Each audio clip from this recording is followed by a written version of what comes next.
And joining us now to discuss the most recent developments relating to the Abraham Accords is Aryeh Lightstone, who served as senior advisor to U.S. Ambassador David Friedman.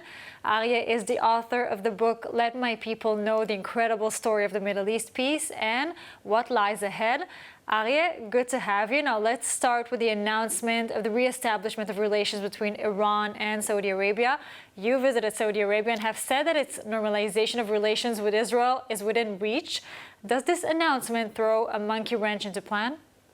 I think it certainly changes the calculus of the plan. Saudi, I think, is an incredibly important kingdom for the stability of the Middle East, and I think that stability will be enhanced as they extend relations with Israel and Israel extends relations with Saudi.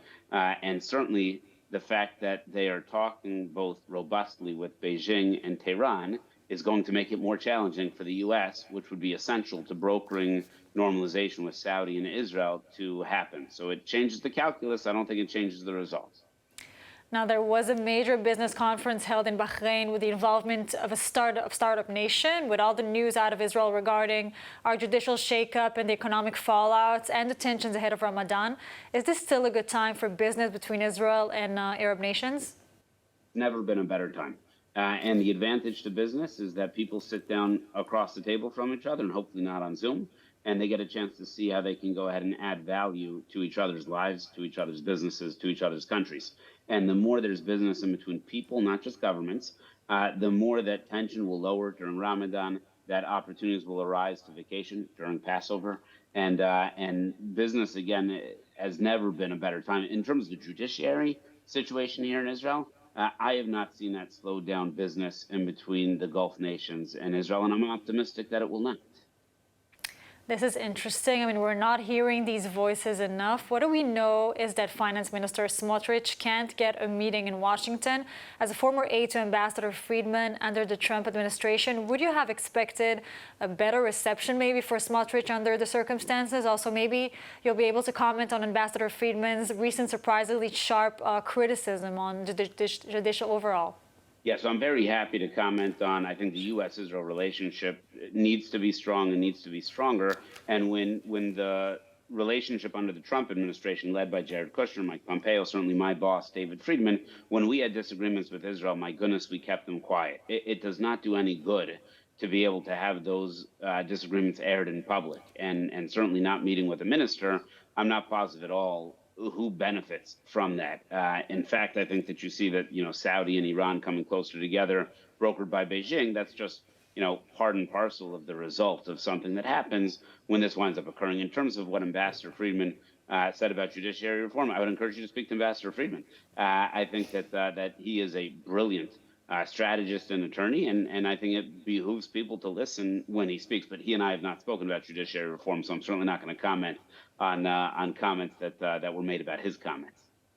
We would be really happy to speak to him too. Now, looking forward, what will it take for there to be a major breakthrough that will ultimately bring normalization between Israel and Saudi Arabia? I'm going to say two of the worst things that I didn't anticipate saying. Number one is, last week, the tensions in Israel are certainly meaningfully high on the ground. And I think that lack of optimism in this country right now is probably the only thing that will hold it back from being the ultimate prize for all of the Abraham Accords to wind up being concluded. If Israel is not promoting Israel, nobody else will promote Israel. So that's sort of point number one. Point number two is that there's a world where Beijing negotiates the rest of the Abraham Accords. And I can't even believe that I'm uttering those words out loud. But when Beijing is the one doing diplomacy in between Russia and Ukraine, I'm not crediting it and I'm not complimenting it, but I'm saying they're there. And when they're now brokering this normalization between Saudi and Iran, and I'm not crediting or complimenting that, but they are there, peace in the Middle East benefits everybody. Led by China, that is not a great net result, certainly because that process I don't think is going to be good for anybody. In order for peace to break out more further than it has already, the U.S. needs to come in and lean strong on the Abraham Accords.